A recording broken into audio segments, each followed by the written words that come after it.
she used to wake up to the same light filtering through the same curtains, a soft yellow that would spread across the floorboards in predictable patterns, and she would lie there for a moment listening to the distant sounds of the palace coming alive, the muffled footsteps of servants in the corridor, the faint clatter of dishes from the kitchens below. And there was a rhythm to those mornings that felt as permanent as the stone walls around her, a rhythm built from small, unchanging rituals, like the way her maid would enter without knocking, the way the water in the basin would be exactly the right temperature, the way her dressing gown would hang waiting on the same hook by the door. And she would move through those hours without thinking much about them, because thinking implies anticipation, and there was nothing to anticipate beyond the next meal, the next walk in the garden, the next evening spent in rooms where the conversations were as familiar as the furniture. And sometimes she would catch her own reflection in a window and see a woman who belonged exactly where she was, a woman whose life fit into its container so perfectly there were no rough edges, no gaps where doubt could creep in. And she would feel, not happiness exactly, but a kind of weightless suspension, like floating in water so still you forget you're floating at all. And the days would pass in a gentle blur of small pleasures and smaller discomforts, a slight chill in the corridor, a dish that was oversalted, a letter that arrived late, nothing that couldn't be smoothed over with a shrug or a sigh. Because when your world is this contained, this predictable, you stop seeing the walls as walls and start seeing them as the natural boundaries of existence. And you forget that boundaries can shift, that doors can lock from the outside, that the light through the curtains can change color without warning. And you especially forget that the people who bring your water and lay out your clothes and bow when you pass are watching you, not with malice but with a kind of professional curiosity, noting which mornings you seem tired, which foods you leave untouched, how long you stare out the window before turning away, collecting data without even knowing they're collecting it, building a file on you in their heads that will one day be useful to someone somewhere when the container needs to be reshaped to fit a new purpose. The comments began as compliments at first, or things that sounded like compliments if you didn't listen too closely. Remarks about how her posture was so regal it seemed almost studied, how her skin had a porcelain quality that must require careful maintenance, how her laughter carried in a particular way that made people turn their heads. And she would smile and nod, because what else do you do when someone tells you you're remarkable, even when the remark feels less like admiration and more like measurement, like they're taking inventory of your features the way a merchant might assess goods. And then the compliments shifted into questions, casual inquiries about what she ate to maintain her figure, what creams she used on her hands, whether she ever considered cutting her hair shorter for practical reasons. And she would answer vaguely, deflecting with jokes about vanity or changing the subject to the weather. But the questions kept coming from different people at different times until she realized they weren't random curiosities, but part of a conversation happening about her without her, a conversation where her body was the main topic and she was merely a bystander. And she started noticing how people's eyes would linger on her waist when she entered a room, how they would glance at her wrists when she reached for something, how they would watch the way she walked, as if trying to decode some hidden message in her gait. And she began to adjust without meaning to, holding herself straighter, moving more deliberately, smiling in a way that showed just enough teeth to seem friendly, but not enough to seem eager. And the strange thing was how normal it all felt, how being watched became just another part of her day, like the weight of her clothes or the sound of her own breathing, something you notice for a while and then forget, until one afternoon she caught a servant sketching something in a small notebook, and when she asked what it was, the servant quickly closed the book and said it was nothing, just idle doodling. but later she would wonder if that notebook contained measurements, proportions, details about the angle of her jaw or the width of her shoulders, details that would eventually be useful to someone who needed to know how much space she occupied, both physically and otherwise. And she understood then that her body was no longer hers, not in any meaningful way. It had become public property, a subject of discussion in rooms she would never enter, a variable in equations she would never see. And the most unsettling part was how politely it all happened, how everyone kept smiling and bowing and using the right titles, as if they were doing her a favor by paying such close attention, as if being observed this thoroughly was a privilege, not a prelude. People started disappearing,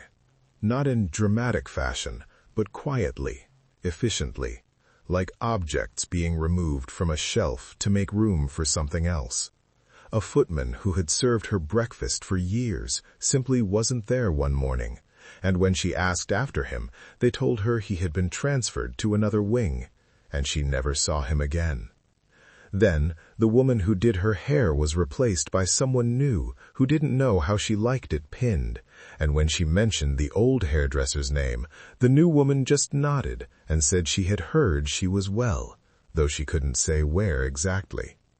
And doors that had always been open began to be locked, not all at once, but gradually. First, the door to the west terrace, then the door to the small library she liked, then the door to the staircase that led to the gardens. And each time there was a reason: repairs, renovations, security concerns, reasons that sounded plausible enough to accept, but left a faint unease, like hearing a familiar song played slightly out of tune. And the silence around her grew thicker, not the silence of empty rooms, but the silence of conversations stopping when she entered, of letters arriving less frequently, of invitations that never came. And she would find herself talking to the walls just to hear a voice, any voice, but her own words would echo back at her, flat and hollow. And she started having dreams where she was walking through endless corridors where all the doors were identical and none of them opened. And she would wake up sweating, her heart pounding, and for a moment she wouldn't know where she was. And then she would recognize the canopy above her bed, the familiar crack in the ceiling plaster, the scent of beeswax and old roses, and she would feel a relief so sharp it was almost painful, because she was still here, still in her room, still safe. But the feeling would fade by morning, replaced by a dull anxiety that followed her through the day like a shadow she couldn't shake. And she began to notice how the servants avoided her eyes now, how they delivered messages without meeting her gaze, how they moved around her as if she were a piece of furniture that might suddenly come to life. And she understood that something had shifted, that an invisible line had been crossed, and she was now on the other side of it, alone in a crowd of people who were paid to be near her, but forbidden from touching her, from really seeing her, from acknowledging that anything was wrong. And the loneliness wasn't the worst part. The worst part was how ordinary it felt, how it could be mistaken for peace if you didn't know better, how the quiet could almost be comforting if you forgot what it meant. They came for her on a Tuesday, or maybe it was a Wednesday. It didn't really matter, because the days had started to blur together anyway. And they were polite, excessively polite, men in uniforms that were clean but not ornate, who spoke in soft voices as if afraid of waking someone, and they presented her with papers that had her name on them but didn't feel like they belonged to her, papers that used words like relocation and protective custody and temporary accommodation, words that sounded reasonable but carried a chill, like ice wrapped in velvet. And they told her she could bring one bag, just one. And she stood in her room looking at her things, trying to decide what parts of her life were essential and what parts could be left behind. And her hands shook as she packed, not from fear, but from a strange detachment, as if she were packing for someone else, someone she used to know but had lost touch with. And the ride through the city was conducted in a carriage with curtains drawn tight, so she couldn't see the streets or the faces, couldn't tell if people were watching, or if they had already moved on to other concerns. And when they arrived, it wasn't a dungeon or a fortress, but a series of rooms that were clean and spare and utterly empty of anything personal, the walls bare, the furniture minimal, the windows too high to see out of properly. And they gave her a number to remember, a sequence of digits that would now precede her name on all documents. And they took her clothes and gave her others, plain ones that smelled of soap and starch and other people. And they explained the rules in a monotone voice, rules about when she could speak, when she could eat, when she could use the bathroom, rules delivered not as threats but as facts, as immutable as the laws of physics. And the humiliation was in the smallness of it all, in the way they would count her utensils after each meal, in the way they would record how much water she drank, in the way they would note the times she woke up during the night, as if her body were a machine that needed monitoring, a system that could be optimized. And she learned to move through the routines without thinking, to eat when told, sleep when allowed, speak only when spoken to. And the strange thing was how quickly it became normal, how within days she couldn't remember what it felt like to choose what to wear, to decide when to eat, to walk through a door without someone watching. And sometimes she would catch herself waiting for permission to scratch an itch or adjust her position in a chair, and she would feel a wave of something that wasn't quite shame, wasn't quite anger, just a hollow recognition that this was her life now, this measured, monitored existence where every breath was accounted for, every movement noted, every silence recorded. And she would lie awake at night, listening to the sounds of the building, the distant footsteps of guards changing shifts, the faint scratching of pens on paper somewhere down the hall, the soft rustle of pages being turned in ledgers that contained her name, her number, her vital statistics, all reduced to data, to entries in a system that would outlive her, that would continue functioning long after she was gone, because systems don't care about the people they process. They only care about processing them correctly.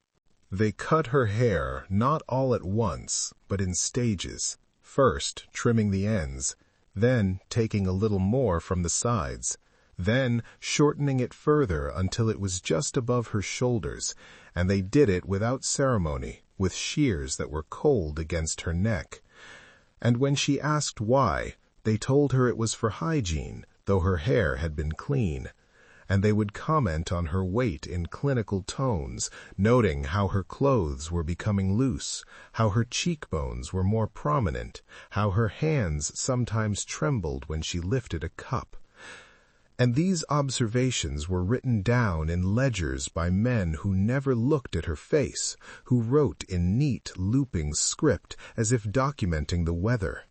And sometimes they would bring in visitors, people who would stand at a distance and stare, discussing her in low voices she could almost but not quite hear, making notes on small pads of paper, sketching quick diagrams, and she would stand there feeling like a specimen under glass, something to be studied and catalogued but never touched, never spoken to directly. And they would measure her, not with tape measures but with their eyes, estimating her height, her proportions, the space she occupied, and they would discuss these measurements among themselves, debating points she couldn't follow, using terms she didn't understand. And she learned to stand very still during these sessions, to breathe shallowly, to make herself as small as possible without actually moving, because movement drew attention, and attention led to more notes, more diagrams, more discussions about her that she wasn't part of. And sometimes they would test her reactions, saying things designed to provoke a response, watching closely to see how she would react, whether she would cry or get angry or simply stare blankly.